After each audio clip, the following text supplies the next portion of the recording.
Hi hello నమస్తే welcome to Vamshi TV channel. ఈ రోజు మనం మాట్లాడుకోబోయే ఇంట్రెస్టింగ్ టాపిక్ వైకాపా నాయకులపై జరుగుతున్న అరెస్ట్ పై కూటమి ప్రభుత్వం తీసుకున్న నిర్ణయం కరెక్టా కాదా అనేది ఈ వీడియోలో తెలుసుకుందాం రండి. మా పార్టీ కార్యకర్తలపై నాయకులపై దౌర్జన్యాలు దాడులు చేయడం, అక్రమంగా కేసులు పెట్టడం, అరెస్టులు చేయడం, వైకాపా నేతలు ఇష్టారాజ్యంగా అరాచకాలు చేయడం, బూతులు మాట్లాడడం, ఇలా ఎన్నో రకాలుగా టీడీపీని ఇబ్బందులు పెట్టిన వైకాపా నేతలు వాళ్ళ మాటలు విని తప్పుడు కేసులు పెట్టిన అధికారుల పేర్లు ఈ రెడ్ బుక్ లో రాసుకుంటాను. నెక్స్ట్ అధికారంలోనికి వచ్చేది మేమే, అన్ని లెక్కలు చూస్తా వడ్డీతో సహా అన్ని చెల్లిస్తాం అంటూ నారా లోకేష్ యువగలం పాదయాత్రలో చెప్పారు. ఆ విషయం తెదేపా వాళ్ళకే కాదు వైకాపా వాళ్లకు కూడా బాగా గుర్తే ఉంది. రెడ్ బుక్ కాదు కదా, ఎన్ని బుక్కులు రాసుకున్నా మమ్మల్ని ఏం చేయలేరని అప్పుడు వైకాపా నేతలు గట్టిగానే కౌంటర్లు కూడా ఇచ్చారు. అదంతా వైకాపా అధికారంలో ఉండగా ఇప్పుడు అధికారం మారింది, కూటమి ప్రభుత్వం వచ్చింది. కూటమి ప్రభుత్వం వచ్చాక వైకాపా నేతలు ఒక్కొక్కరిగా అరెస్ట్ అవుతున్నారు. అటు వైకాపాకు అనుకూలంగా పనిచేసిన అధికారులకు పోస్టింగ్లు ఇవ్వలేదు, కొందరిపై కేసులు కూడా నమోదు అయ్యి ఉన్నాయి. ఇటు వైకాపా సోషల్ మీడియా కార్యకర్తలపై కేసులు పెట్టడం, అరెస్టులు జరుగుతున్నాయి. ఇప్పటికే వైకాపా కార్యకర్తలు చాలా మంది అరెస్ట్ అయ్యారు. నేతల విషయానికి వస్తే మొదట్లో పిన్నెల్లి రామకృష్ణారెడ్డి, తరువాత నందిగం సురేష్, వరుసగా వల్లభనేని వంశీ, పోసాని కృష్ణమురళి అరెస్ట్ అయ్యారు. గోరంట్ల మాధవ్ కు నోటీసులు ఇచ్చారు. ఆ తరువాత వరుసలో కొడాలి నాని, రోజా, జోగి రమేష్, అంబటి రాంబాబు, పెద్దిరెడ్డి రామచంద్రారెడ్డి, సజ్జల రామకృష్ణారెడ్డి, ఇంకా లిస్టు పెద్దగానే ఉంటుందని తెదేపా శ్రేణులు ఘటాత్పదంగా చెబుతున్నారు. మరి ఇది ఎంతవరకు వెళ్తుంది? ఇందులో వైకాపాకు సానుభూతి వస్తుందా? తెదేపా చేసేది కరెక్టేనా? ఆ అరెస్టులపై ప్రజాభిప్రాయం ఎలా ఉందో క్లియర్ కట్ గా విశ్లేషిద్దాం.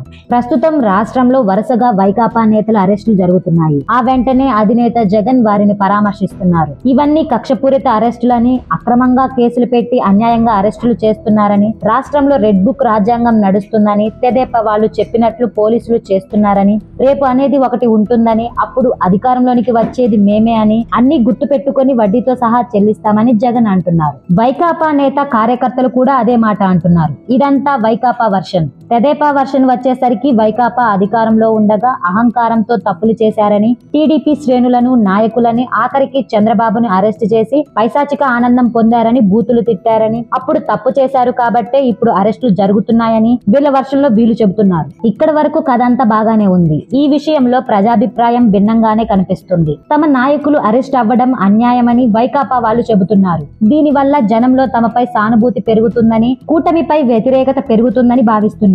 వాస్తవానికి గ్రౌండ్ లెవెల్లో అలాంటి పరిస్థితి కనిపించడం లేదు. ఎందుకంటే ఇప్పటి వరకు అరెస్ట్ అయిన నేతలు గతంలో ఏదో ఒక రూపంలో తప్పు చేసిన వాళ్ళే. పిన్నెల్లి మాచర్లలో ఏం చేశారో తెలుసు, అలాగే ఈవీఎం పగలగొట్టడం తెలుసు. అటు నందిగం సురేష్ అమరావతిలో ఎలాంటి రచ్చలేపారు, ఒక హత్య కేసులో ఎలా ఇన్వాల్వ్ అయ్యారనేది తెలుసు. అలాగే ఆయన ఎంపీగా ఉంటూ ప్రతిపక్ష నేతలపై ఇష్టారాజ్యంగా మాట్లాడింది తెలుసు. ఇక వల్లభనేని వంశీ గురించి చెప్పాల్సిన పని లేదు. చంద్రబాబు భార్య భువనేశ్వరిపై ఎంత దారుణంగా మాట్లాడారు, బాబు లోకేష్ లని ఎంత అసభ్యకరంగా తిట్టారనేది జనాలకు గుర్తు. అలాగే గన్నవరంలో ల్యాండ్ కబ్జాలకు సంబంధించిన కేసులు, టీడీపీ ఆఫీస్ పై దాడి, అదే ఆఫీస్ లో పనిచేస్తున్న సత్యవర్ధన్ కిడ్నాప్, అబ్బో ఇంకా చాలా ఉన్నాయి. అటు పోసాని విషయానికి వస్తే ఆయన నోటికి ఏ స్థాయిలో పని చెప్పారు, పవన్, చంద్రబాబు, లోకేష్ లని ఎలాంటి అసభ్య భాషలో తిట్టారో తెలుసు. తరువాత లిస్ట్ లో ఉన్న కొడాలి నాని, రోజా, అంబటి, పెద్దిరెడ్డి ఇంకా పలువురు గురించి జనాలకు క్లారిటీ ఉంది. కాబట్టి వారి అరెస్టులు అన్యాయమని పెద్దగా భావిస్తున్నట్లు లేరని విశ్లేషకులు అభిప్రాయపడుతున్నారు. కానీ ఇక్కడ ఇంకో కోణం చెప్పుకోవాలి. కూటమి ప్రభుత్వం రెడ్ బుక్ ఫాలో అవుతుంది. చట్ట ప్రకారమే కక్షపూరితంగా అరెస్టులు చేయిస్తుంది. గతంలో వైకాపా చేసిన ప్రతి పనికి రివెంజ్ తీర్చుకుంటున్నారు. ఈ విషయం కూడా జనాలకు క్లారిటీ ఉంది. కాకపోతే ఇది ఎక్కడి వరకు వెళ్లి ఆగుతుంది? రాను రాను ఈ రెడ్ బుక్ రివర్స్ అయ్యి తెదేపాకే నష్టం జరిగే అవకాశాలు కూడా లేకపోలేదు. ప్రస్తుతానికి ఇబ్బంది లేదు. ఎందుకంటే గతంలో తప్పు చేసిన ప్రతి ఒక్క వైకాపా నేత కావచ్చు, కార్యకర్త కావచ్చు, వారికి పకడ్బందీగా కేసులు పెడుతూ తరువాత న్యాయస్థానం ముందు ఎలాంటి ఇబ్బందులు రాకుండా చట్ట ప్రకారమే కూటమి ప్రభుత్వం అరెస్టులు చేయిస్తుంది. కానీ గతంలో వైకాపా ఇలా చేయలేదు.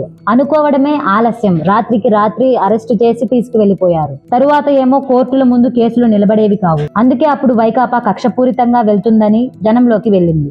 తెదేపాపై సానుభూతి వచ్చింది. అలా జరగకూడదని ఇప్పుడు కూటమి ప్రభుత్వం ఆలస్యమైన నిదానంగా చట్ట ప్రకారం ఎలాంటి ఇబ్బందులు లేకుండా అరెస్టులు చేయిస్తుంది.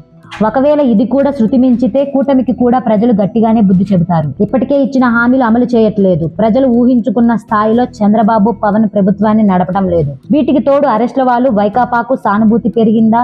తరువాత ఎన్నికల్లో ఏం జరుగుతుందో చక్కగా ఊహించుకోవచ్చు. మళ్ళీ అధికారం మారితే జగన్ విశ్వరూపమే చూస్తారు.